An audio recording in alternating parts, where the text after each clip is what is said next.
उदाहरण वीर सागर जी भाई साहब के मुंह से ही सुना है। एक राजा था, उसकी 2 बेटियां थी, और जो 2 बेटियां थी, एक राजा के पास ये समझ लीजिए कि इतना सोना है, अभी वर्तमान में समझ लीजिए राजा के पास इतना सा सोना है, तो एक बेटी कहती है कि मुझे इसका कुंडल चाहिए, इसका क्या बनवाओ आप, कुंडल बनवाओ। और दूसरी बेटी कहती नहीं नहीं, इसका कुंडल नहीं, इसका आप मुझे हार बनवाओ। एक कहती मुझे कुंडल चाहिए और एक कहती हार चाहिए। अब यदि उसके कुंडल बनते हैं तो जिसको हार चाहिए वो दुखी हो जाएगी, और जिसको हार चाहिए है, जिसको कुंडल चाहिए वो दुखी हो जाएगी। तो अब क्या करें, अब बताओ ऐसी परिस्थिति में राजा क्या करेगा। सुन लीजिए भाई साहब, ऐसी परिस्थिति में राजा क्या करेगा। तो आचार्य देव ने उत्तर किया, राजा कुछ नहीं करेगा, राजा तो हमेशा सुखमय ही रहेगा, खुशी ही रहेगा, क्योंकि राजा को ये पता है कि चाहे उसका सोना बने चाहे उसका कुंडल बने, मेरे पास तो सोना रहने वाला है। क्या रहने वाला है, सोना रहने वाला है। तो आचार्य देव ने कहा कि जिसकी पर्याय पे दृष्टि होती है वो हमेशा दुखी बना रहता है, जिसकी, क्योंकि यदि जिसको कुंडल चाहिए या कड़ा चाहिए, अब वो मिट गया तो उसको दुखी दुखी लगा रहेगा।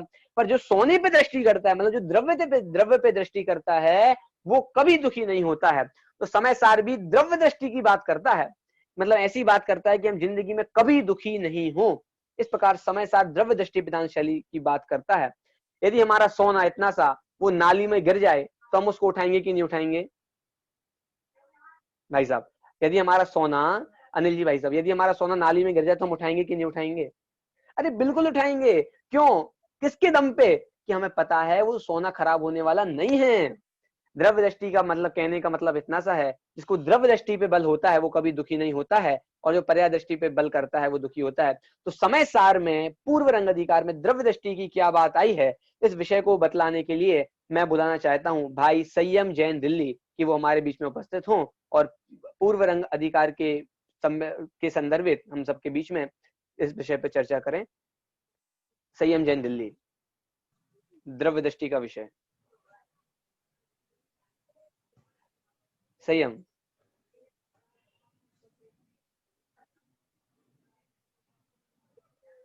संयम यदि है तो हैंड रेस करें।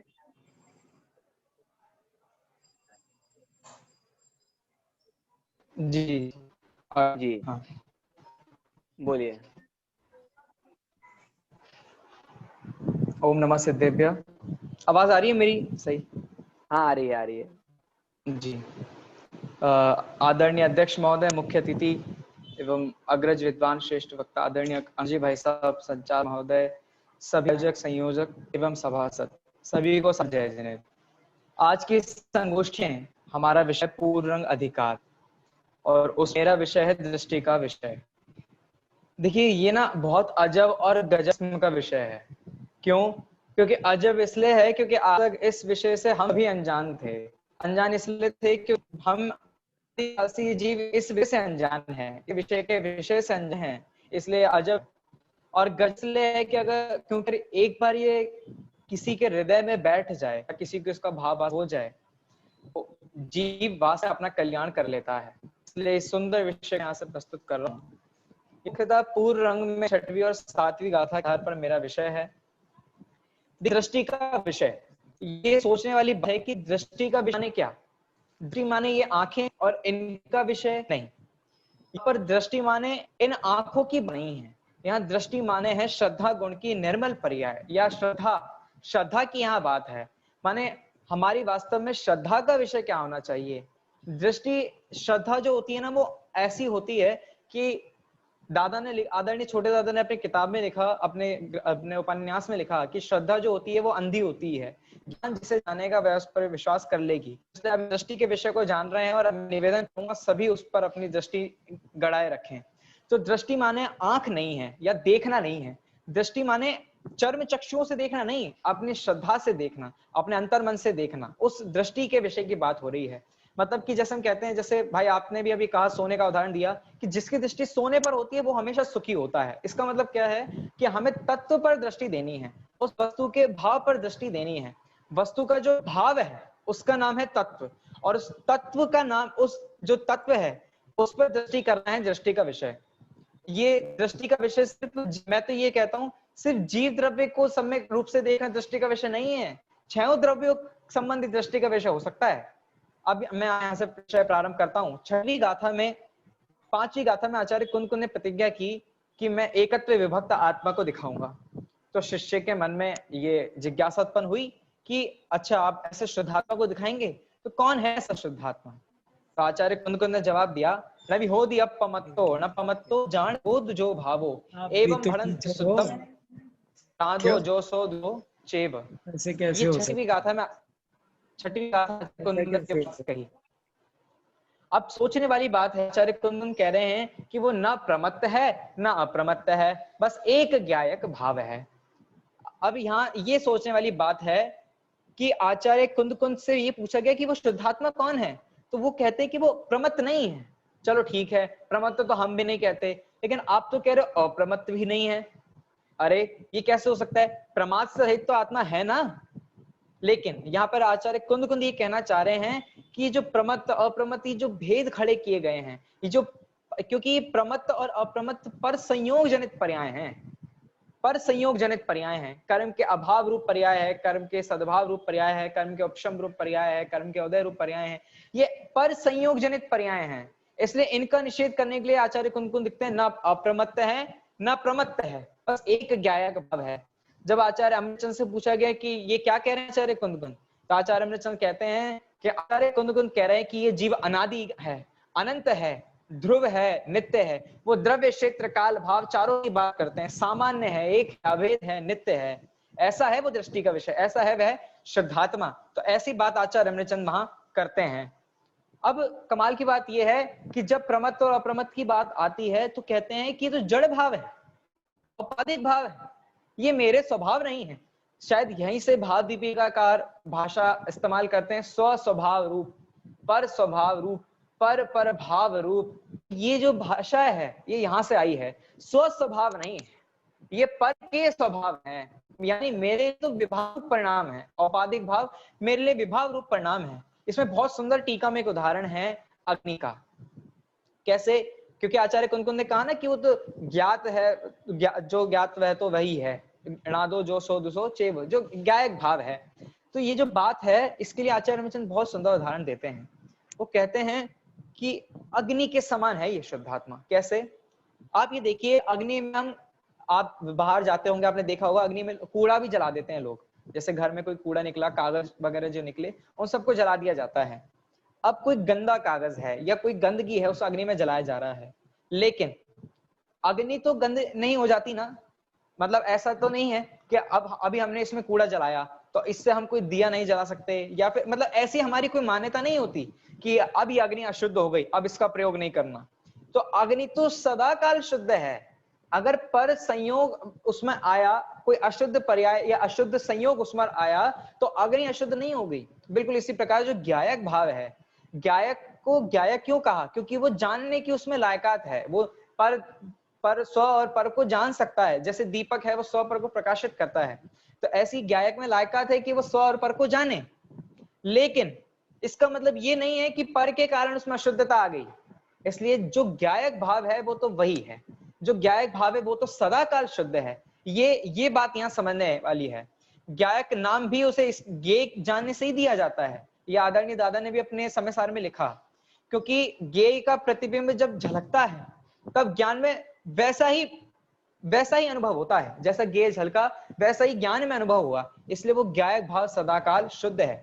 पर के कारण उसमें शुद्धता आ गई हो ऐसा नहीं है। ये तो हुई छठवीं गाथा की बात, मतलब उसमें मुख्य विषय तो ये है। चलिए ठीक है, इतना हमें हजम हो गया कि भाई छठवीं गाथा में आचार्य कुंद कहना चाहते थे कि ना तो प्रमत्त है ना अप्रमत्त है, और क्योंकि ये सब पर संयोग जनित विभाव रूप पर्याय हैं, पर संयोग हैं, इनके उद्देश्य से कथन किया जा रहा है, तो ये कथन करना भी योग्य नहीं है। इसलिए अप्रमत्त भी नहीं है और प्रमत्त भी नहीं है। ठीक है, लेकिन गजब की बात तो ये हो गई जब आचार्य कुंद साथ में कहते हैं कि भाई ये जो दर्शन ज्ञान चार्य ना, ये तो व्यवसाय कहे हैं, द्रव्य चारित जीव के हैं, ये व्यवहार से वो ज्ञान ना दर्शन चरण आयक शुद्ध है परमात्मा है। ये अब ये सोचने वाली बात है कि प्रमत्त और अप्रमत्त तक ठीक था, उन्होंने ज्ञान दर्शन और चारित की घड़ी दी तो हम तो हक्के बक्के रह गए। क्यों? क्योंकि भाई ज्ञान दर्शन चारित मेरे ही, दर्शन चारित तो मेरे ही गुण हैं। आत्मा तो त्रिकाली ध्रुव है, ये तो बात सर्वविदित है। तो ऐसा कैसे हो सकता है कि ज्ञान दर्शन चारित्र भी जीव के ना हो?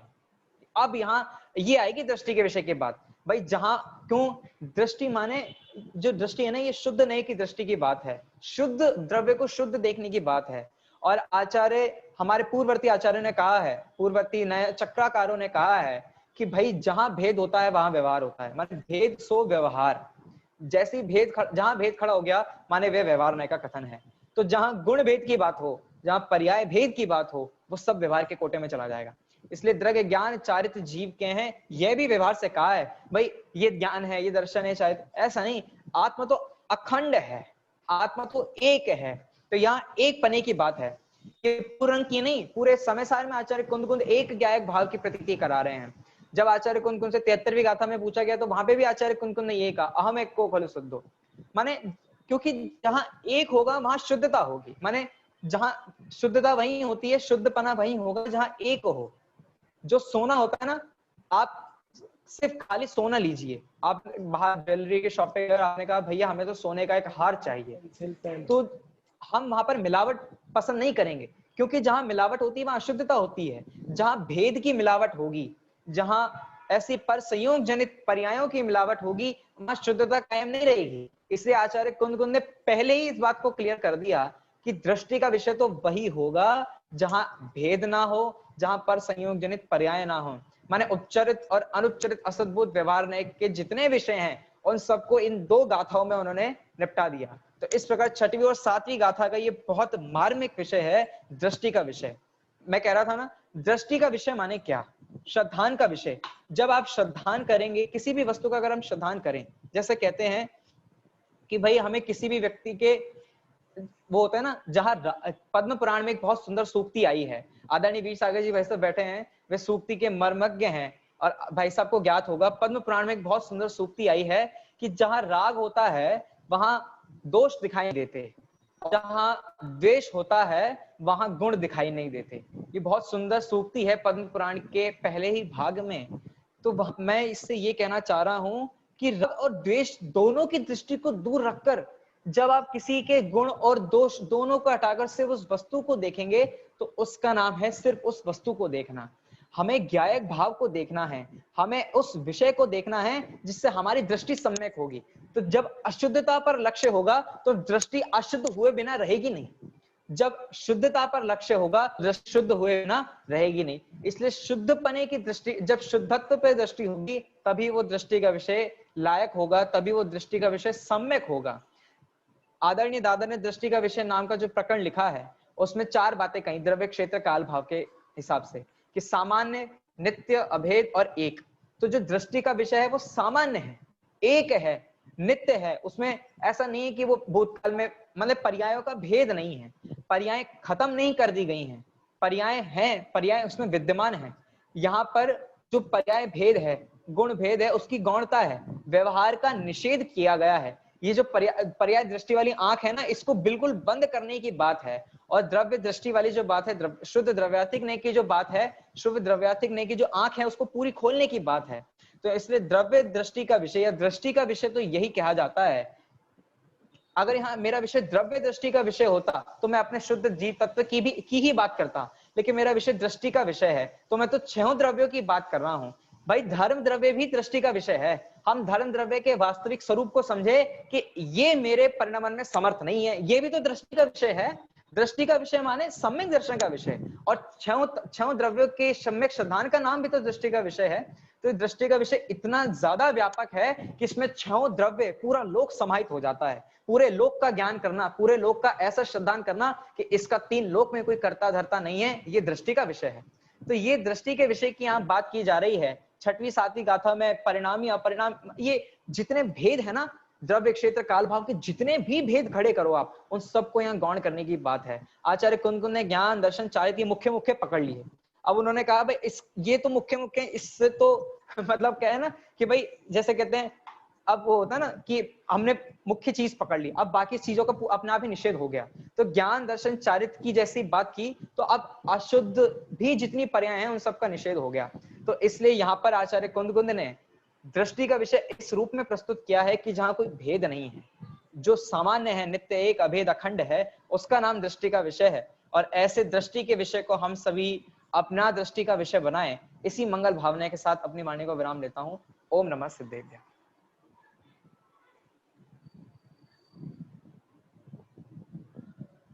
हाँ, बहुत बहुत धन्यवाद भाई संयम को। बहुत सुंदर दृष्टि का विषय हमारे बीच में प्रस्तुत किया। आचार्य अमृतचंद्र देव तो ये कहते हैं कि जब द्रव्य दृष्टि का विषय हो जाता है तब क्या होता है, तो कहते हैं उदयति न नय श्री रस्तमेति प्रमाणम क्वचित पिचन विदमो याति निक्षेप चक्रम। कहते हैं कि पता नहीं चलता कि नए कहाँ चले जाते हैं, पता नहीं चलता कि प्रमाण कहाँ चले जाते हैं, निक्षेप तो दिखते ही नहीं है, अस्त हो जाते हैं।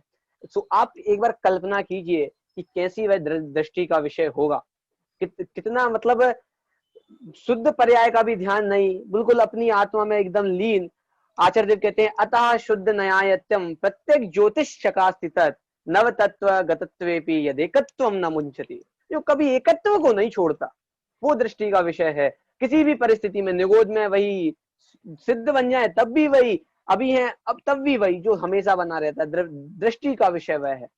कहने का मतलब यह है आचार्य देव ने कुछ भी कर करके द्रव्य दृष्टि का विषय पे फोकस किया है। आचार्य देव बाद में कहेंगे कथम अपि समुपात, जो किसी प्रकार से तीन रूप हो गया है लेकिन एकत्व को नहीं छोड़ता है, उस एकत्व पे दृष्टि करना है। और बाद में आचार्य देव तो ये भी कहेंगे कथम अपि मृत्वा तत्व कौतूहली सन, की मर पच करके भी इस द्रव्य दृष्टि का विषय करना है, इसको लक्ष्य करना है, क्योंकि अनादिकाल में एकमात्र यही चीज है जो नहीं की है। इसलिए मर पच के भी कुछ भी दिन रात एक करके भी यही करना है, एक ही काम करना है। और आचार्य देव कहते 6 महीने तू मेरी बात मान करके देख, और यदि तुझे आत्मा की उपलब्धि नहीं हो तो मेरे से आके ले जाना, तो निश्चित रूप से आत्मा की उपलब्धि होगी। तो मेरी बात मान तो सही, एक बार कर तो सही, नहीं हो तो मेरे से आकर के ले जाना। मतलब आचार्य देव कुछ भी कर करके आपको निज वैभव, मतलब आचार्य देव का कैसा रग रग होगा कि आचार्य देव अपने रोम रोम से आप लोगों को द्रव्य दृष्टि का विषय दिखलाना चाह रहे हैं, और आचार्य देव ने तो दिखला दिया। और यदि हम उसको नहीं माने तो हम किसके साथ चल करेंगे, अपने साथ ही चल करेंगे। संयम जी ने बहुत सुंदर विषय हमारे बीच में प्रस्तुत किया, बहुत बहुत धन्यवाद भाई संयम को।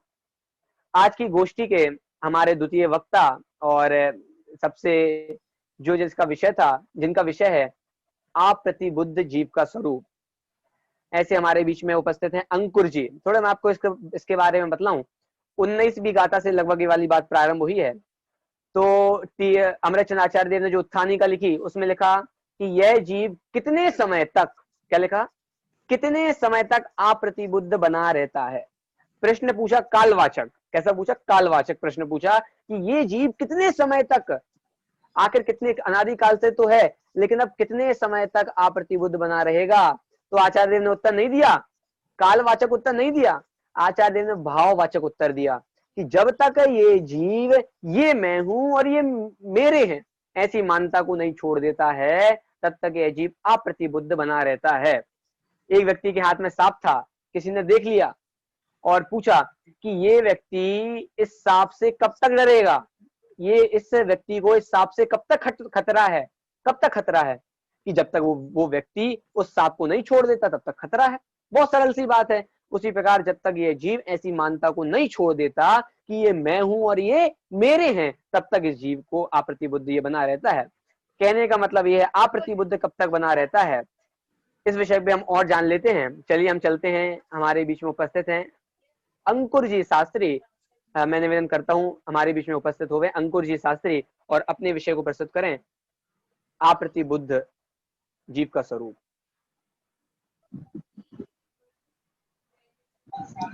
हेलो जी, आवाज आ रही है? बिल्कुल। वंदित्व सब सिद्धे धूमचल मनोवमम गदिम पत्ते वोच्छामि समय पाहुड़ मृणमो सुत केवली भरे। समय सार के पूर्व रंग अधिकार को केंद्र में रखते हुए गोष्ठी का आयोजन किया गया है, और बड़े सौभाग्य की बात है कि आदरणीय वीर सागर जी भाई साहब और सुनील जी भाई साहब राजकोट जैसे ज्येष्ठ श्रेष्ठ भ्राताओं अग्रज विद्वानों के सानिध्य में इस गोष्ठी का जो संचालन फिलहाल चल रहा है और उस बीच अपना विषय भी इस संगोष्ठी में प्रतिपादित करने का मुझे अवसर प्रदान किया है।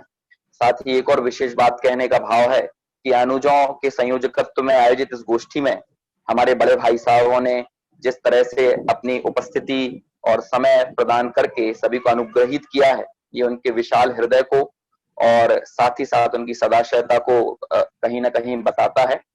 तो ऐसी इस गोष्ठी में मेरा विषय है अप्रतिबुद्ध का क्या स्वरूप है, कौन अप्रतिबुद्ध है।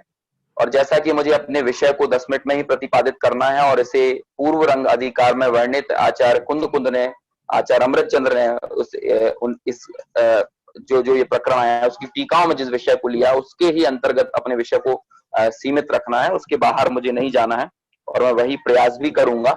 यद्यपि अपने आप में विषय विस्तृत भी काफी है, क्योंकि गाथा क्रमांक 19 से लेकर 25 तक की गाथाओं में हम अप्रतिबुद्ध की चर्चा को सुनते हैं। अप्रतिबुद्ध कब तक रहता है, अप्रतिबुद्ध कौन है और उस अप्रतिबुद्ध को किस तरह समझाया जाता है। इस तरह से 3 उत्थानिकाएं हमको आचार्य अमृतचंद्र की टीकाओं में इन गाथाओं की देखने को मिलती है, जिसमें पहली तो यही है जो हमारे अभी संयोजक संचालक महोदय अनुज आप जो थे वो बोल रहे थे कि कब तक ये जीव अप्रतिबुद्ध रहता है। तो उसका उत्तर देते हुए आचार्य कुंद देव लिखते हैं कि कब तक यह जीव अप्रतिबुद्ध रहता है। तो उन्होंने कहा कि कम्मे नो कम्मे यह अहमिदि अहकम च कम्मे नो कम्मम जा ऐसा खलु बुद्धि अपरिबुद्धो हवदिताओ। अर्थात कब तक अप्रतिबुद्ध है, तो जब तक यह जीव कर्म और नौ कर्म को, कर्म में नौ कर्म में इस तरह की मान्यता से ग्रसित रहता है, तब तक यह जीव अप्रतिबुद्ध रहता है। यहाँ तो एकत्व और ममत्व इस बुद्धि पर चोट आचार्य देव ने की है। हम इसी प्रकरण को जब हम कर्ता कर्म अधिकार में देखते हैं, वहां भी एक प्रश्न खड़ा किया कि ज्ञानी कौन हो गया है, इस बात की पहचान कैसे हो। तो वहां पर कर्ता कर्म की मुख्यता रखते हुए आचार्य देव 75वें नंबर की गाथा में कुछ इसी तरह का सुर वहां पर प्रतिपादित होता है कि जब तक ये जीव कर्म के परिणाम को, नौ कर्म के परिणाम को जो मैं करने वाला हूं और कर्म और नौ कर्म के परिणाम को जो करता नहीं है मात्र जानता है, इस तरह ज्ञातृत्व के भाव से जो कहना चाहिए ज्ञातृत्व के भाव की जिसको स्वीकृति है वह व्यक्ति ज्ञानी है, और जो इस मान्यता से पृथक है वह व्यक्ति अज्ञानी है। हम अज्ञानी कहें, अप्रतिबुद्ध कहें, ये जो पूरा ग्रंथ है वो कहीं ना कहीं अज्ञानी और अप्रतिबुद्ध को ही प्रतिबुद्ध बनाने के लिए ही पूरा समर्पित है और उसकी ही मुख्यता से यहाँ पर संपूर्ण चर्चा की गई है। तो अब प्रश्न ये उठता है कि जिस अप्रतिबुद्ध को आप प्रतिबुद्ध बनाना चाहते हो, उस अप्रतिबुद्ध की कुछ हमें पहचान तो दीजिए जिससे हम मोटे मोटे तौर पर ये जान सके कि वो अप्रतिबुद्ध क्या है।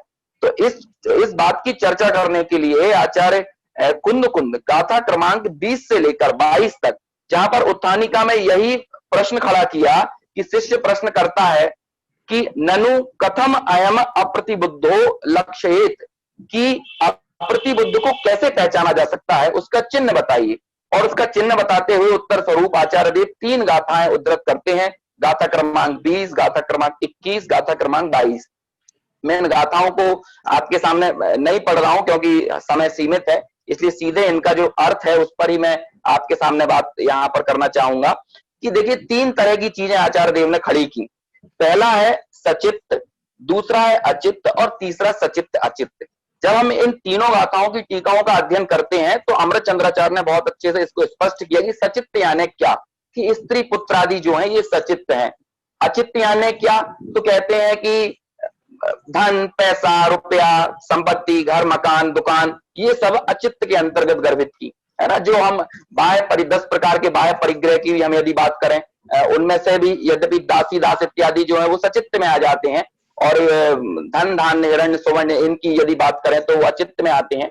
और सचित्त अचित्त क्या है कि ग्राम नगर इत्यादि है ना। तो ये 3 चीजों के साथ 3 प्रकार के संबंध, भूतकाल में आपने कोई संबंध स्थापित किया हो, वर्तमान में ये मेरे हैं, ये मेरे सुख के कारण है, मैं इनसे हूं, मतलब आप सठ कारक को इनमें गर्भित कर सकते हैं, क्योंकि इस सठ कारक की प्रक्रिया का ही आगे कर्ता कर्म अधिकार में निराकरण भी देखने को मिलता है।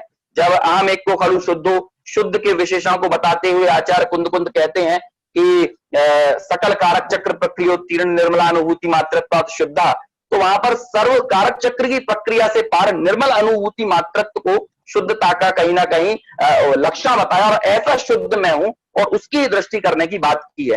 तो वो जो प्रकरण है उसको हम यहां से भी थोड़ा जोड़ सकते हैं। ये जो तीन प्रकार की चीजें हैं, सचित्त, अचित्त और सचित्त अचित्त, ये तीनों ही, इन तीनों से किस किस प्रकार का संबंध, कि ये ना तो पूर्वमेदम, कि ये ना तो पूर्व में मेरे थे, ये ना ही पूर्व में मेरे थे, ना भविष्य में ये मेरे होंगे, और ना ये वर्तमान में मेरे हैं, है ना, भविष्य में भी, वर्तमान में और भूतकाल में, मतलब कुल मिलाकर तीनों कालों में, और इन तीनों ही प्रकार के पदार्थों से। अब तीन प्रकार के पदार्थ में आप ऐसा कौन सा पर पदार्थ रखेंगे जिसको आप ये कह सकते हैं कि इस रूप में हूं, ये मैं हूं, है ना, तो ये तीनों ही मेरे नहीं है। अब देखिए, इसको समझाने के लिए इस पूरे प्रकरण में जो उदाहरण भी आचार्य अमृतचंद्र ने अपनी टीकाओं के अंदर दिए हैं वो बहुत ही खूबसूरत हैं, बहुत ही अद्भुत है, और अपने विषय को बहुत ही स्पष्टता के साथ उल्लिखित करते हैं, बताते हैं। यद्यपि सब उदाहरणों की विस्तार से चर्चा करना अभीष्ट नहीं है और अभी उसको उतना समय भी नहीं है, अत्यधिक विस्तार हो जाएगा, लेकिन मैं इस पर्टिकुलर गाथा के उदाहरण पर संक्षेप में थोड़ी बात करना चाहूंगा कि अग्नि और ईंधन का उदाहरण देकर बताया कि अग्नि का ईंधन नहीं है, ईंधन है वो अग्नि नहीं है। बात इतनी बताना है कि जीव पुद्गल रूप नहीं है, या जीव जो है वो इन अचित्त, सचित्त, अचित्त और सचित्त अचित्त इन पदार्थों रूप नहीं है, इन पर पदार्थों रूप नहीं है, वो अपने निज रूप है, और ये जो पर पदार्थ है ये अपने रूप है। अब इसी तरह इसको उदाहरण से बताते हैं कि ईंधन जो है वो ईंधन रूप ही है, और अग्नि जो है वो अग्नि रूप है। अब इसी बात को तीन स्तरों पर घटाकर बताते हैं कि ईंधन की अग्नि पूर्व में नहीं हुई, है ना, ईंधन की अग्नि वर्तमान में नहीं है, और ईंधन की अग्नि भविष्य में नहीं होगी। ईंधन रूप है और अग्नि अग्नि रूप है। लेकिन अज्ञानी को तो यही लगता है ना, अप्रतिबुद्ध को यही लगता है कि ईंधन जो है वही अग्नि है, जहां जहां ईंधन है वहां वहां अग्नि है, लेकिन ईंधन अलग है और अग्नि अलग है। अभी हमारे जो पूर्व वक्ता थे वो भी इस बात को स्पष्ट कर रहे थे, है ना, गाथा क्रमांक 6 की टीका में भी इसी तरह का उद्धरण प्रस्तुत किया है, जहां पर इनमें जो भावक भाव है, दाहक भाव है, इस तरह से वहां पर चर्चा आई है। तो खैर उस चर्चा को तो हमारे पूर्व वक्ताओं ने यथासंभव अपने समय में बताने की चेष्टा की, लेकिन अप्रतिबुद्ध की यही गलती है, अज्ञानी यही कर रहा है कि वो अग्नि ईंधन को जिस तरह से कोई एक मानता है, ऐसे ही अनादिकाल से अप्रतिबुद्ध जीव जो है वो सचित्त, ये स्त्री पुत्र है, यही मैं हूं, इनसे ही मैं जीता हूं। तोड़ोमल जी कहते हैं कि पुत्र है तो मैं ही जीऊंगा, है ना, यश रहेगा तो मैं ही रहूंगा, धनादि रहेंगे ये मेरे भविष्य में काम आते हैं। हमारी पूरी मानसिकता, हमारा पूरा दिमाग, हमारी पूरी सोच विचार, हमारी सारी क्षमताओं का जो उपयोग है, हमारी बुद्धि का, शक्ति का, वो इसी उधेड़ गुण में लगा हुआ है। या तो हम भूतकाल में जी रहे हैं या हम भविष्यकाल में जी रहे हैं, है ना, और वर्तमान में भी प्रतिक्षण हमारी जो चेष्टाएं चल रही हैं वो चेष्टाएं भी इसी रूप है। या तो हम सचित्त अचित्त पदार्थों को अपना बनाने के लिए, जो अनुकूल है उनको अपना बनाने के लिए, जो प्रतिकूल है उनको हटाने के लिए, हटाने, मिटाने और जुटाने, इस तरह की जो तीन तरह की मान्यता है, उन तीन मान्यताओं से ही ये जीव लगातार ग्रसित है। या तो कुछ हटाना चाहता है, मिटाना चाहता है, जुटाना चाहता है। लेकिन जब आप हटाने, मिटाने, जुटाने की मान्यता से ग्रसित हैं, तो उससे पहले हम हटाते, मिटाते, जुटाते किससे हैं? जिसे हम अपने अनुसार या मुजरूप परिणमित होने लायक मानते हैं, उनको समझते हैं कि शायद इन रूप में हूं, इन जैसा मैं हो जाऊंगा।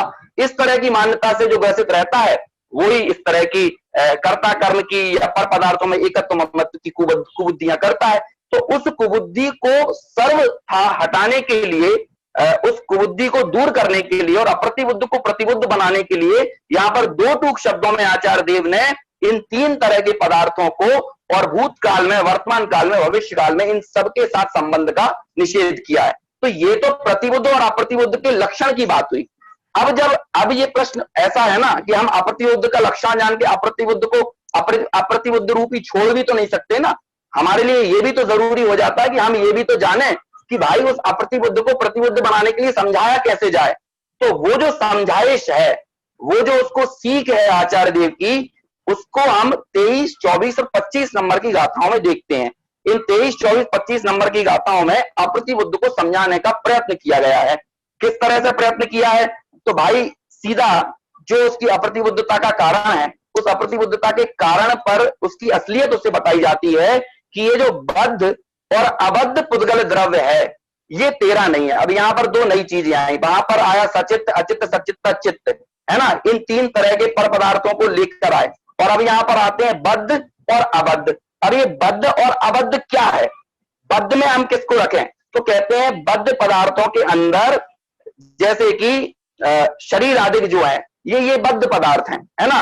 और अबद्ध जो बाहर में खुले पुद्गल पदार्थ हैं, जो कि धन धान्य आदि हैं, ये अबद्ध पदार्थ हैं।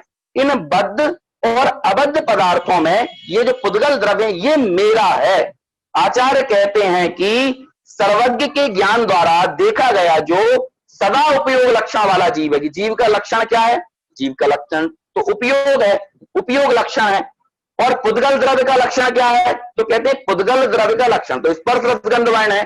तो उपयोग लक्षण वाला जीव पुद्गल द्रव्य के लक्षण स्पर्श रसगंध वर्ण लक्षण वाले पुद्गल द्रव्य रूप कैसे हो सकता है? यदि ये जीव द्रव्य पुद्गल द्रव्य हो जाए और पुद्गल द्रव्य जीवत्व को प्राप्त हो जाए, तब यदि तू ये कहे, तब ये यदि तू कहता है कि ये पुद्गल द्रव्य मेरा है, तब तो तेरी बात समझ में आती है।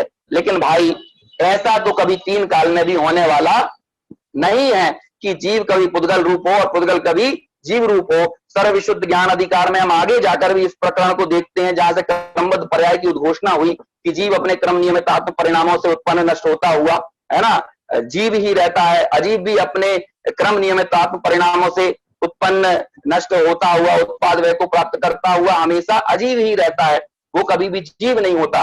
तो ये कभी भी इनके यदि परिणमन है तो अपनी दायरों में, अपनी मर्यादाओं में, वो कभी भी एक द्रव्य दूसरे द्रव्य रूप नहीं होगा।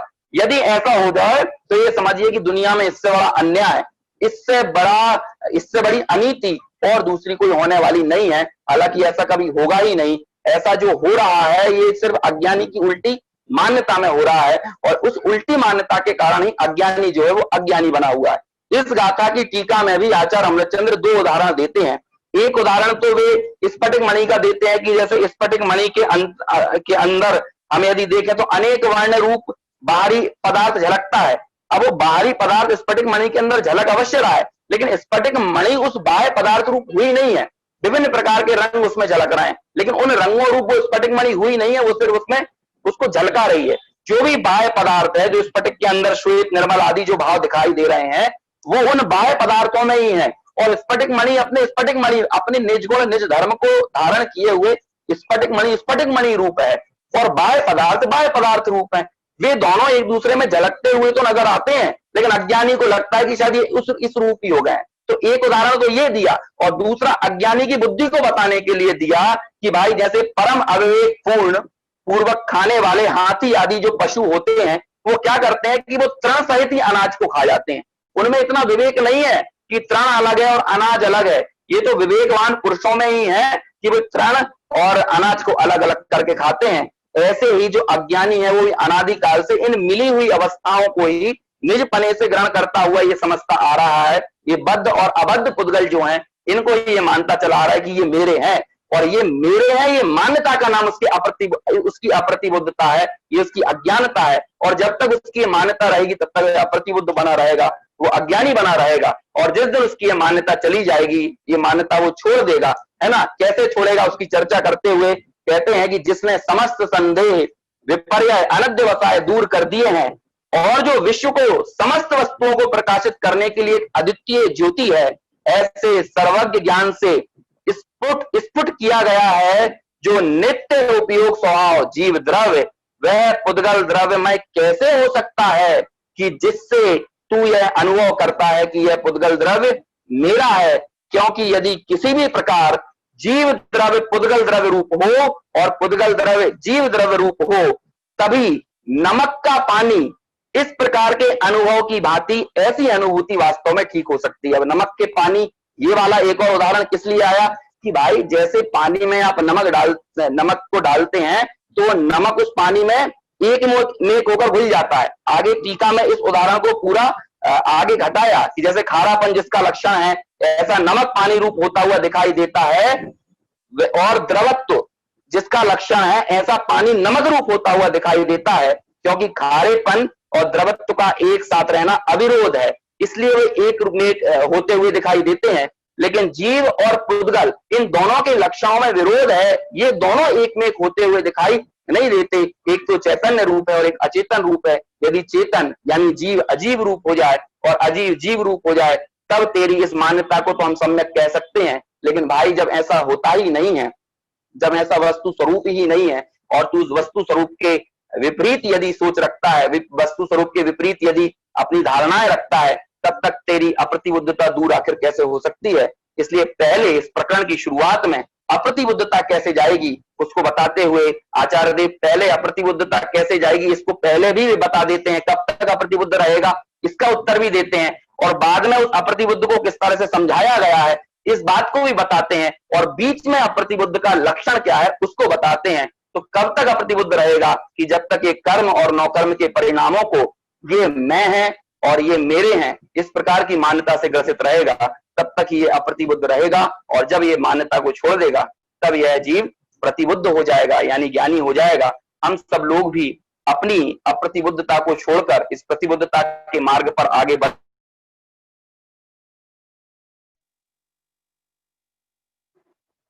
बहुत बहुत धन्यवाद अंकुर जी, पंडित अंकुर जी को। द्रव्य दृष्टि करें इस मंगल भावना के साथ मैं अपनी बात पर यहीं विराम देता हूं। सभी से सादर जय जिनेंद्र। बहुत बहुत धन्यवाद भाई हमारे पंडित अंकुर जी शास्त्री को, जिन्होंने बहुत बढ़िया तरीके से हमारे मतलब अप्रतिबुद्ध को प्रतिबुद्ध करके इन्हें दम ली है। बहुत बढ़िया इन्हें अपना विषय प्रस्तुत किया। और सबसे बड़ी बात जो मैंने इनके वक्तव्य में लगी कि आचार्य देव ने जितने उदाहरण दिए सबको बिल्कुल सांगोपांग इन्हें घटित किया और एक एक बात को स्पष्ट किया। आप देखिए इस दुनिया की सबसे बड़ी विडंबना क्या है कि आज तक एक भी अप्रतिबुद्ध जीव ने अपने आप को अप्रतिबुद्ध नहीं माना। आज तक एक भी पागल ने अपने आप को पागल नहीं माना। यदि एक भी पागल यदि वो अपने आप को पागल मानने लगे तो वो पागल रह ही नहीं सकता।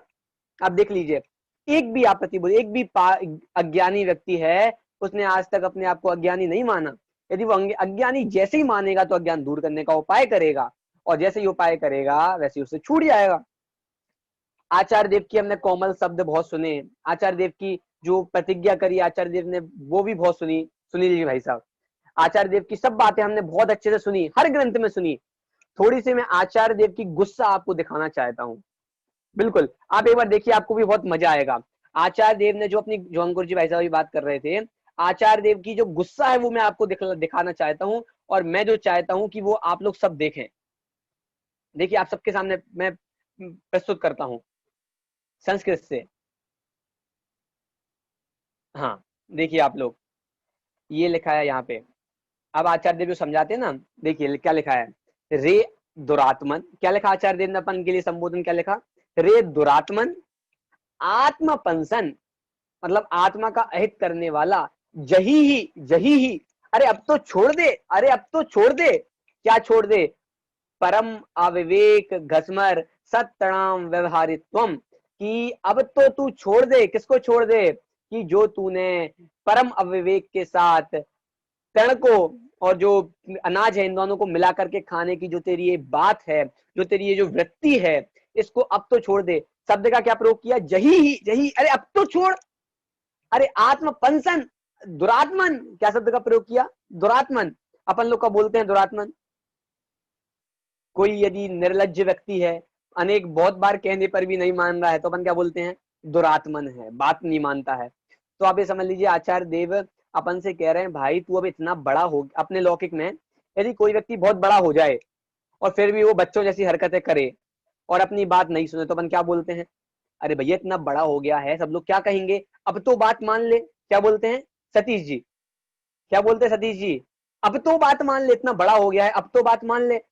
आचार्य देव कह रहे हैं कि भैया अनादि काल से अब तक तू कितना बड़ा हो गया है, कितना बड़ा, आयु कितनी है तेरी, अनादि काल से अभी तक इतना बड़ा हो गया है, और अब अभी भी तू ऐसी बातें करता है, अभी भी तुझे समझ में नहीं आती है। तुझे जैन कुल मिल गया, आचार्य देव समझा भी रहे हैं, बार बार समझा रहे हैं, फिर भी तुझे समझ नहीं आता क्या। अब ये दुरात्मन, अब तो समझ जा, जही छोड़ दे।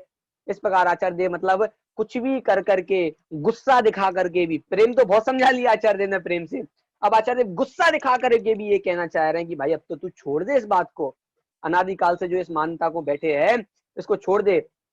और अंत में जो कलश लिखा है कि ऐ कृतमपि मृत्वा तत्व कौतूहलीसन, क्या लिखा कि ऐ कथमपि, मर पच करके भी तुझे तत्व का कौतूहल करना चाहिए, तत्व का। और कैसा कि पृथक, जिससे क्या होगा, फिर बाद आचार्य ने बाद में कहा कि पश्य षड्मास मेकम, एक 6 महीने तू इस बात को देख, जो बात मैं कह रहा हूं इस बात को तू 6 महीने मेरी बात मान करके देख, तो क्या होगा, प्रथगत विल संतम स्वयं समालोक ये न तस्य जगति मूर्त्या साक मेकत्व मोहम।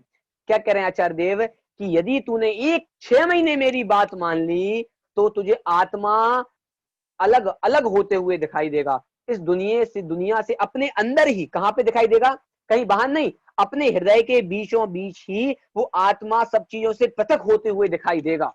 कितनी सुंदर बात आचार्य देव ने हमारे बीच में कही है। और कहे कि कब कर, ये वाली बात जो मैं शिक्षा दे रहा हूं, ये कब कर कि तेजसी झगती मूर्त, झगती, झगती शब्द का मतलब होता है अभी कर, क्योंकि भाई तू इतना बड़ा हो गया, अनादिकाल से अभी तक इतना बड़ा होने के बाद भी तुझे अभी तक समझ नहीं आई, अब तो तू समझ जा जो मैं कह रहा हूं, मेरी बात को मान। इस प्रकार आचार्य देव कुछ भी कर करके, मर पच करके भी अपनी बात को समझाना चाह रहे हैं कि भाई तू अप्रतिबुद्ध था, अब तो तू प्रतिबुद्ध बन जा, बन जा और बन जा। इस प्रकार आचार्य देव ने 25वीं गाथा तक इस बात को बहुभांति, बहु उदाहरणों के माध्यम से बहुभांति स्पष्ट किया है। चलिए, इस प्रकार आज हमने पूर्व रंग अधिकार पे द्रव्य दृष्टि का विषय जो क्या है केंद्रभूत, उस पे ध्यान दिया, और उस द्रव्य दृष्टि के विषय को अप्रतिबुद्ध जीव कैसे समझ करके प्रतिबुद्ध बनता है, ये दोनों बात को आज अपन ने समझा। अब हम चलते हैं आज के हमारे विशिष्ट अतिथि आदरणीय सुनील जी भाई साहब राजकोट। आदरणीय भाई साहब को मैंने अधिक तो ऐसे व्यक्तिगत परिचय नहीं हुआ, पर स्मारक बहुत सारी गोष्ठी में, और अभी जो 10 लक्षण के पर्व थे इसके पहले भी आदरणीय भाई साहब के बहुत सारे प्रवचनों के माध्यम से मैं उनसे जुड़ा हूँ। बहुत प्रवचन मैं आदरणीय भाई साहब के बहुत सारे मैंने प्रवचन भी सुने हैं, बहुत अच्छा एक एक बात को स्पष्ट करते हैं। और भाई साहब का जो प्रवचन का केंद्र बिंदु रहता है वो भी द्रव्य दृष्टि ही रहता है। मैं निवेदन करता हूँ आदरणीय सुनील जी भाई साहब से कि वो हमारे बीच में उपस्थित होवें और पूर्व रंग अधिकार पे अपनी बात को स्पष्ट करें और आज की गोष्ठी के ऊपर भी अपनी बात को स्पष्ट करें। आदरणीय सुनील जी भाई साहब राजकोट।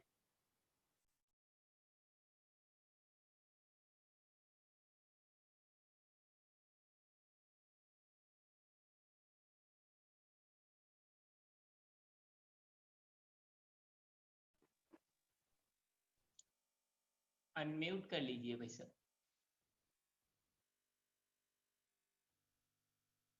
आपते जी मैं अनम्यूट हूँ भाई साहब, आप अनम्यूट कर लीजिए अपने लिए सुनील जी भाई साहब। हाँ हो गया हो गया। हाँ आ रही है आवाज। अरे हाँ आ रही है, बोलिए। आवाज आ रही? Okay okay.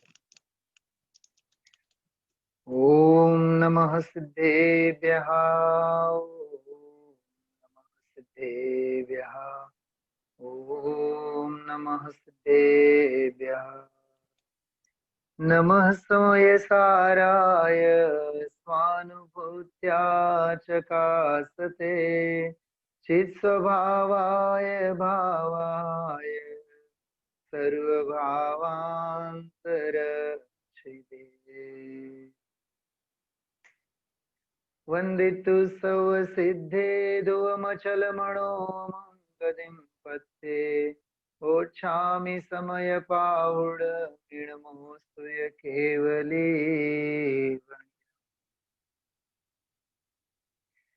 आदरणीय वीर सागर जी भाई साहब आज की इस संगोष्ठी के अध्यक्ष स्थान पर सुशोभित हैं। हमारे प्रिय अनुज संयम जी और भोपाल से अंकुर जी, दोनों के वक्तव्य से मैं स्वयं काफी अभिभूत हूँ, प्रभावित हूँ। द्रव्य दृष्टि के विषय से संबंधित संयम जी ने बढ़िया विषय रखा। अंकुर जी का तो कहना ही क्या, वे लेखनी अपनी जोरदार चलाते ही हैं और आज 7 गाथाओं के आधार से अप्रतिबुद्ध से संबंधित बहुत सांगोपांग और बहुत जोरदार चर्चा उन्होंने की है। मुझे आनंद आया। वो जैसे जैसे गाथाओं का संदर्भ देते जा रहे थे, मैं बराबर एक एक प्रकरण भी बराबर देखता जा रहा था। जैसे बहुत मतलब सच में आनंद आया। पूरा का पूरा विषय का आलोड़न भी हुआ और अवगाहन भी हुआ। अंकुर जी, सबसे पहले मैं एक बात, जस्ट आप जब कह रहे थे आपके वक्तव्य के संदर्भ में, जैसे न आचार्य की टीका को मैं देख रहा था बारीकाई से, तो संस्कृत में एक बहुत जोरदार वाक्य लिखा है जैसे न आचार्य देव ने 23, 24 और 25 नंबर की गाथाओं की टीका के अंत में, संस्कृत में पढ़ता हूँ, बहुत जोरदार है।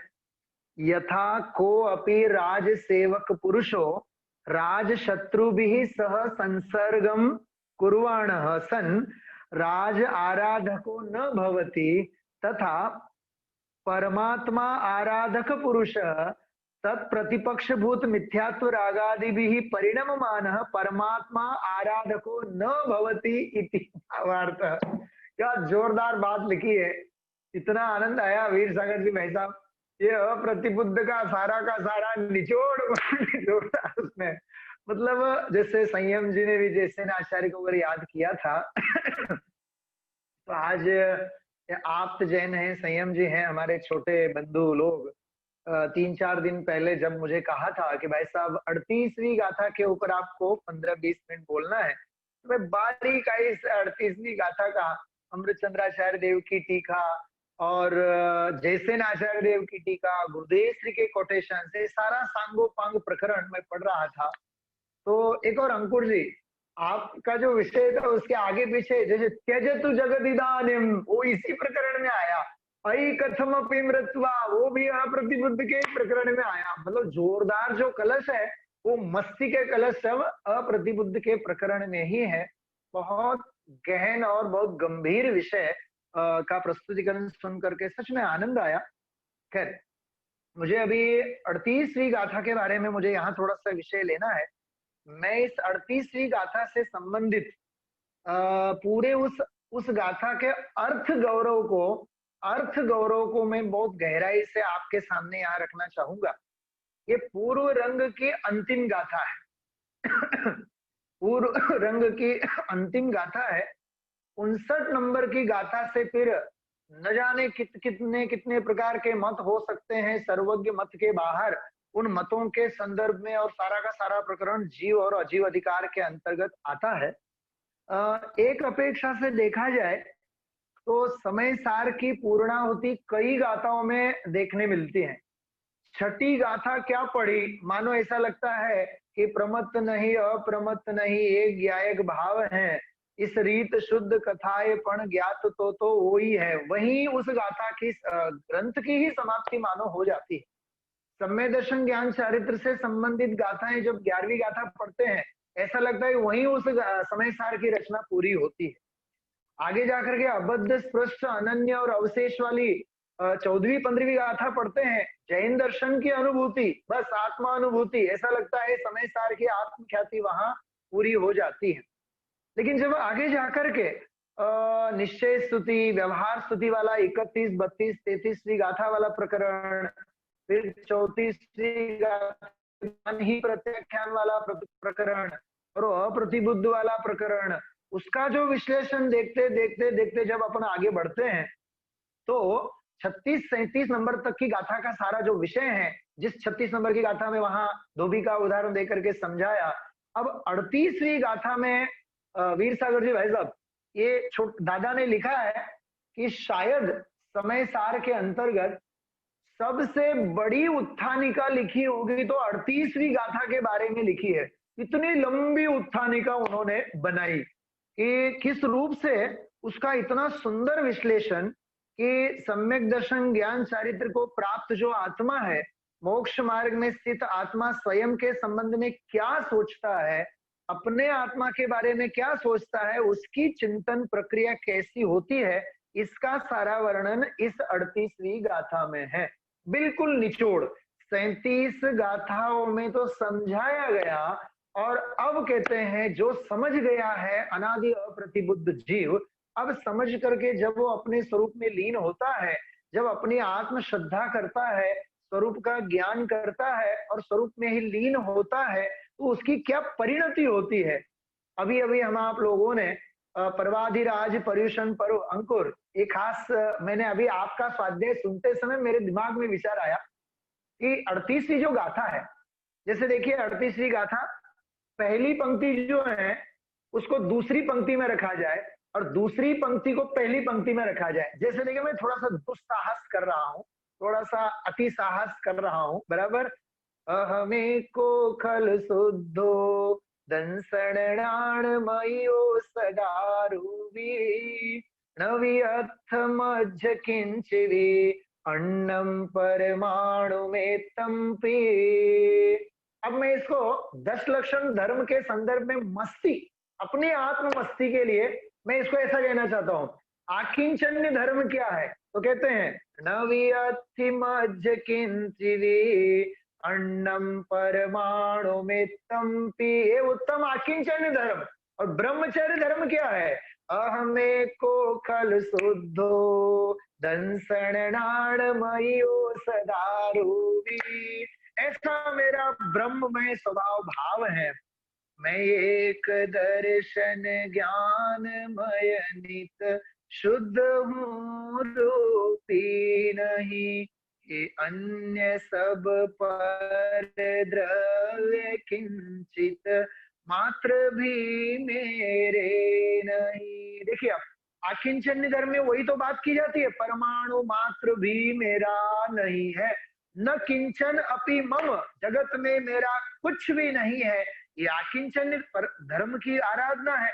मानो आचार्य कुंद कुंद देव अप्रतिबुद्ध के मुख से ये कहना चाहते हैं, भाई अब 10 धर्म सार तो यही है, आकिंचन्य ब्रह्मचर्य 10 धर्म सार है भाई, परमाणु मात्र भी मेरा नहीं है।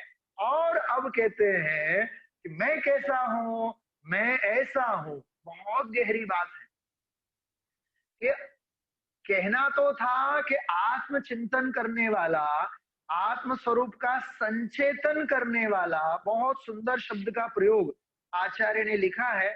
हम आप सभी अभ्यासु जीवों को उत्थानिका से लेकर के हर गाथा के उपसंहार का बहुत मार्मिक एक एक शब्द का अभ्यास करना चाहिए। अर्थ एवं दर्शन ज्ञान चारित्र परिणतस्य आत्मनः कीदृक् स्वरूप संचेतनम भवति इति आवेदयन उपसंहारयति। मतलब दर्शन ज्ञान चारित्र में परिणत आत्मा किस प्रकार से स्वरूप का संचेतन करता है, मतलब परिणत है, वो संचेतन उस ज्ञान की गुफा में लीन है। उस आत्म साधक जीव की परिणति कैसी होती है, उस संचेतन कैसा होता है? तो आचार्य देव कहते हैं हमें को खल शुद्धो। इसमें मैं कई बार गुरुदेव जी के प्रवचन को सुनता हूँ, भाई साहब भी हैं हमारे वरिष्ठ विद्वान अंकुर जी। गुरुदेव जी कभी कभी जैसे व्याख्यान में बैठे हैं तो बैठते ही से वो बोलते हैं भगवान आत्मा समझाए छे का। तो मुझे लगता है गुरुदेव श्री आपने अभी कुछ समझाया तो नहीं, और अभी वो बैठे से आप बोलने लगे भगवान आत्मा समझाए छे का। तो अंदर में जो संचेतन कर रहे हैं उस संचेतन की अभिव्यक्ति उनके के संबोधन में हो रहा है, वो हमें समझ में नहीं आता है। ऐसी बात यहाँ आचार्य हरिश्चंद्र देव कहते हैं अहमें को खल शुद्धो, मैं एक हूँ, मैं शुद्ध हूँ, मैं अरूपी हूँ, मैं ज्ञान दर्शन मैं हूँ। ऐसे जो अद्भुत अद्भुत जो विशेषण दिए हैं उनके माध्यम से मानो अमृत चंद्राचार्य देव ने आत्म ख्याति टीका लिखते लिखते अपनी आत्मा की ख्याति, आत्म ख्याति की ही मानो उन्होंने एक झलक हम आप लोगों को दिखा दी। देखो आत्मा की ख्याति तो यह होती है, मैं एक हूँ, मैं शुद्ध हूँ। ऐसी अद्भुत यह गाथा है। कई प्रमेय हैं इस गाथा के अंतर्गत। मैं बहुत संक्षेप में आप लोगों का सभी का जितने भी आत्मा के मुमुक्षु भाई बहन हैं उनका ध्यान आकर्षित करना चाहूंगा। मूल में इसमें गाथा में कि इस प्रकार सबसे भिन्न निज स्वरूप का अनुभव करता हुआ मैं प्रतापवंत हूँ। ये आचार्य अमृतचंद्र देव की भाषा है। निज रस से ही मोह को मूल से उखाड़ कर महान ज्ञान प्रकाश मुझे प्रकट हुआ है। देखो आप खुद की स्वयं की बात कर रहे हैं, मुझे ऐसा प्रकट हुआ है, मैं ऐसा हूँ। क्या अद्भुत अद्भुत, मतलब उत्तम पुरुष परक जो अभिव्यक्ति है। मानो आचार्य अमृत चंद्राचार्य देव आचार्य कुंद कुंद देव के गर्भ में बैठ करके कुंद कुंद देव क्या कह रहे हैं उसकी अभिव्यक्ति को अपने स्वर प्रदान कर रहे हैं। ऐसी अद्भुत यहाँ गाथा और ये प्रकरण है। इसमें देखिए, मैं मूल टीका वगैरह ज्यादा नहीं पढ़ूंगा क्योंकि आदरणीय वीर सागर भाई साहब का भी विशेष हम आप लोगों को लाभ लेना है। देखिए, मैं सदा ही एक हूँ, शुद्ध हूँ, दर्शन ज्ञान मैं हूँ, अरूपी। ये 4 विशेषण है। और अन्य द्रव्य किंचित मात्र भी मेरे नहीं है, परमाणु मात्र भी मेरे नहीं है। भूल जाता मैं ये कि किंचिवी अन्नम परमाणु मेत्तम पे, परमाणु मात्र भी मेरा नहीं है। ऐसी अद्भुत बात दूसरी पंक्ति में यहाँ की है। मैं अब टीका को ध्यान में रखते हुए थोड़ी विशेष चर्चा आगे आप सभी के सामने कहना चाहता हूं। देखिए, सच में बात ऐसी है कि मैं एक हूं, बराबर, मैं शुद्ध हूं, मैं सदा अरूपी हूं, मैं ज्ञान दर्शन मैं हूं। ऐसा आत्मविश्वास जिसके हृदय में अब उछल रहा है, ऐसे स्वभाव का वह जो संचेतन कर रहा है, उस जैसा प्रताप और क्या हो सकता है। देखिए, आप नियम सार जो है, नियम सार अंकुर जी, नियम सार के जो मंगलाचरण वाली जो पहली गाथा है, वीरम नमयूण जिनम वीरम, वहां टीका में परम ब्रह्मचारी देव ने वीर शब्द का और जोड़ार किया है कि वीर को जो स्फुरायमान करे, वीर को जो स्फुरायमान करे उसका नाम वीर। ऐसे मानो यहाँ मैं एक हूँ, शुद्ध हूँ, सदा अरूपी हूँ और ज्ञान दर्शन मैं हूँ। ये भाव जिसके हृदय में बैठ गए, ऐसा संचेतन जिसके हृदय में अब उछलने लगा, तो अब वो प्रतापवंत नहीं होगा तो और कौन हो सकता है। और वो ये डंके की चोट कह सकता है, अब मोह का अंकुर भी उदय में नहीं आ सकता। उसको मूल में से उगाड़ करके हमने फेंक दिया। क्या गजब का रूपक है। ये जोरदार वाली गाथा है, बहुत अद्भुत गाथा है। निज रस से ही मोह को अंकुरित न हो, इस प्रकार से मूल से ही उखाड़ करके नाश करके महान ज्ञान प्रकाश मुझे प्रकट हुआ। मैं आप सभी, हमारे अंकुर जी हैं और अन्य भी जो विद्वान है, संयम और छोटे जो अपने अनुज लोग हैं, आप लोग गुरुदेव श्री के प्रवचनों को गहराई से पढ़िए। गुरुदेव श्री उदाहरण देते हैं अंकुर, यही इसी प्रकरण में उदाहरण दिया, गधे का उदाहरण और गाय का उदाहरण। तो बोलते हैं गधा घास खाता है और गाय भी घास खाती है, दोनों में क्या फर्क है। तो बोलते हैं गुरुदेव श्री, गधेड़ो तो जड़ माती उखेड़े, गधेड़ो तो जड़ माती उखेड़े, गाय तो ऊपर ऊपर खाए। क्या कहा, समझ में आई बात। ऐसे ही अब देखो सिद्धांत में क्या घटित किया, ऐसे ही मिथ्या दृष्टि तो ऊपर ऊपर से परिणामों को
आप तो जी शायद उनका कनेक्शन कट गया है, हम चाहें तो वीर सागर जी को बुला सकते हैं भाई साहब जी। को।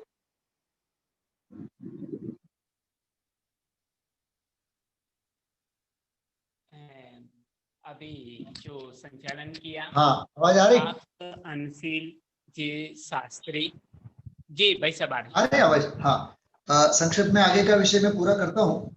हाँ भाई साहब आवाज अरे हाँ, तो गुरुदेव श्री ने जी। वहां उदाहरण दिया कि गधा जो है वो घास को जड़मूल से उखेड़ता है और गाय जो है ऊपर ऊपर से खाती है। तो ज्ञानी तो गधा जैसा है, ऐसा उदाहरण दिया। ज्ञानी तो गधा जैसा मूल में से ऐसे उखाड़ दिया कि फिर वो कभी अंकुर उसका उगे ही नहीं। ऐसा जोरदार प्रकरण वहां गुरुदेव श्री ने लिया है। तो ये भी प्रकरण खास हम आप लोगों को देखने जैसा है। तो एक तो मैं एक हूं, बराबर, और इसमें कुछ प्रमेय मैं आपको हर एक विशेषण के बारे में तो नहीं बताना चाहूंगा क्योंकि समय नहीं है अपने पास। इसमें अभी अंकुर जी ने जो 73 नंबर की गाथा का उदाहरण दिया था, खास करके शुद्ध वाले विशेषण के संदर्भ में। यहाँ तो जैसे एक में गुणस्थान मार्गणास्थान आदियों से रहित ऐसा मैं भगवान आत्मा एक हूं, बराबर। और शुद्ध के संदर्भ में खास करके जैसे आचार्य देव ने रागादि भावों से रहित, नर नारकादि भावों से रहित ऐसा मैं शुद्ध हूं, ऐसा विषय लिया है। और यहाँ इस प्रकरण में एक हूं, शुद्ध हूं और सदा अरूपी हूं। इसमें आदरणीय डॉक्टर साहब ने एक बहुत बढ़िया बात लिखी, सदा अरूपी हूं। ये सदा विशेषण को हम अंत दीपक समझ करके ले सकते हैं। तो सदा एक हूं, सदा शुद्ध हूं, सदा अरूपी हूं। तो वहां 73 नंबर की गाथा में जो शुद्धता का विशेषण लिया है, समस्त कारक चक्रों से पार ऐसा मैं शुद्ध हूं, ऐसा लिया। यहाँ चूंकि पूर्व रंग का प्रकरण है, इसलिए इस प्रकरण में जो नर नारकादि पर्याय हैं, रागादि भाव है, इनसे रहित मैं ऐसा शुद्ध हूं, ऐसा तुलनात्मक अध्ययन यहाँ लिया गया है। एक दो बहुत बढ़िया प्रमेय इसमें है। जैसे इसमें उदाहरण आया है, मुट्ठी में रखे हुए सोने को भूल गया था, बराबर, और योग्य गुरु के द्वारा निरंतर समझाए जाने पर, बराबर, पुरुषार्थ करके काल लब्धि से, ऐसा सारा प्रकरण इसमें आया हुआ है। तो एक तो उदाहरण जो है, ये सोना तो अपने पास ही है, अपनी मुट्ठी में ही है, पर उसे प्राप्त करने के लिए कहीं और जाना नहीं है। अपनी मुट्ठी खोल करके ही हमें देखना है और उसे प्राप्त करने में मुट्ठी खोलकर देखने भर की देर है। इसी प्रकार आत्मा भी तो अपने पास है, हर एक के पास है। और पास क्या, हम स्वयं ही आत्मा है। अतः उसे जानने के लिए, खोजने के लिए कहीं भी जाने की आवश्यकता नहीं है। बस पर द्रव्यों से दृष्टि को हटा करके अनादि अप्रतिबुद्ध को तिलांजलि देते हुए हमें स्वरूप और स्वभाव को देखना चाहिए। मैं आपसे एक बहुत सुंदर पंक्तियां कहना चाहता हूं, शायद आप लोगों ने सुना होगा कि अभी कुछ दिन पहले गुरुदेव श्री के प्रवचन में बात आई कि देखिए, मैं गुजराती में वो वाक्य बोलता हूं, समझने की कोशिश करना आप, कि ज्ञान में जे जणाय छे तेने नहीं जानू, ज्ञान ने जानू। कि ज्ञान में जो जानने में आ रहे हैं उनको नहीं जानना है, तुझे तो ज्ञान को जानना है। तो मेरा तो रोमांच हो गया, इतनी जोरदार बात गुरुदेव श्री ने कही। ज्ञान का सागर लहराता फिर भी जल ढूंढ ना पाया, ज्ञान का सागर लहराता फिर भी जल ढूंढ ना पाया, जगत को जानने वाला स्वयं को जान ना पाया। कैसा ज्ञान है ये, जगत को जानने वाला अपने आप को जान नहीं पाया। जाननार देखनार तेरा स्वभाव था, तेरा स्वभाव था, आज भी है और सदा ही रहेगा। अरे सदा तेरा चैतन्य स्वभावी स्वभाव स्वरूप है, उसे केवल तुझे जानना भर है, देखना भर है। एक तो बात ये। दूसरी बात, योग्य गुरु के द्वारा निरंतर समझाए जाने पर, मैं आपसे क्या बताऊं, इतना गंभीर अर्थ है। अरे धरसेन आचार्य ने भी निरंतर नहीं समझाया था, कुछ दिन के लिए पुष्पदंत और भूतबली को करणानु का ज्ञान दिया और कहा अब आप अपनी आराधना करो, हमें अपनी आराधना करने के लिए हमें छोड़ दो, हमें निरंतर समझाना ही नहीं है। गुरुदेव श्री से पूछा गया कि निरंतर समझावे छे, इसका क्या अर्थ है? तो गुरुदेव श्री कहते हैं, गुरुदेव श्री कहीं निठल्ला बैठा नहीं, वो कोई निठल्ले नहीं बैठे हैं। वो योग्य गुरु ने एक बार समझाया, 2 बार समझाया, 3 बार समझाया, उन्होंने तो 1 बार 2 बार 3 बार समझाया। समझने वाला निरंतर समझता रहा, समझने वाला निरंतर समझता रहा, बस उसका ही आरोप गुरु के ऊपर आता है और कहा जाता है योग्य गुरु के द्वारा निरंतर समझाए जाने पर। इस रूप से इसमें भी बहुत बढ़िया बात है। असल में तो बात क्या है कि शिष्य को अपनी धारणा में लेना है, अपने चिंतन मनन में लेना है, मंथन में लेना है। सच में कहें, गुरु का तो अभीक्ष्ण ज्ञानोपयोग जो है सो तो है, लेकिन शिष्य को भी अपने अभीक्ष्ण ज्ञानोपयोग में इस विषय को लेना है। ये वाली बात यहाँ बहुत गहराई से हम आप लोगों को समझनी चाहिए और स्वीकारनी चाहिए। एक और बात भिन्नता के संदर्भ में जो है, ये एक द्रव्य दूसरे द्रव्य से अत्यंत भिन्न है। एक तो यह भिन्नता की बात, पुण्य पाप और विकारों से भी भगवान आत्मा भिन्न है, ये भी एक भिन्नता की बात। और तीसरी भिन्नता की बात, निर्मल पर्याय से भी भगवान आत्मा भिन्न है। तो नव तत्वों से भिन्न है। नव तत्व गतत्वे अपि अदेकत्वं न मुंचति वाला जो रहस्य है, ये इस शुद्धता वाले बोल में विशेष रूप से आचार्य ने मूल में लिया है और उसका सारा का सारा सांगोपांग प्रकरण है। इसका अब मैं सार आपको कह के बताता हूं। इस प्रकार ज्ञानी विचारता है कि मैं क्रम और अक्रम से प्रवर्तमान व्यावहारिक भावों से भेद रूप नहीं होता, इसलिए मैं एक हूं। व्यावहारिक नव तत्वों से भिन्न हूं, इसलिए मैं शुद्ध हूं। सामान्य विशेष उपयोगात्मक होने से ज्ञान दर्शनमय हूं और स्पर्शादि को जानते हुए भी उन रूप परिणमित नहीं होता, इसलिए मैं अरूपी हूं तथा कोई भी पदार्थ पर पदार्थ किंचित मात्र भी मेरे नहीं है। इस प्रकार सभी पर पदार्थों से भिन्न निज स्वरूप का अनुभव करता हुआ मैं प्रतापवंत वर्तता हूं। अंत में जो इसमें कलश दिया गया है, मज्जंतु निर्भर ममी सममेव लोका आलोकमुच्छलति शांत रसे समस्ता आप्लाव्य विभ्रम तिरस्करिणीं भरेण प्रोन्मग्न एष भगवान अवबोध सिंधु। ऐसा ज्ञान रूपी समुद्र, उसमें हम आप लोग सभी डुबकी लगाएं, मिथ्यात्व रूपी तिरस्करणी पर्दे को छोड़े। और अंत में पंडित साहब, बड़े पंडित जी साहब का एक वाक्य में जरूर याद दिलाना चाहता हूं। बहुत बढ़िया बात है, आप ये सुनने जैसी बात है। हर आत्मा में तो ज्ञान है, लेकिन धन्य है जो जीव जिनके ज्ञान में भी आत्मा वर्तता है।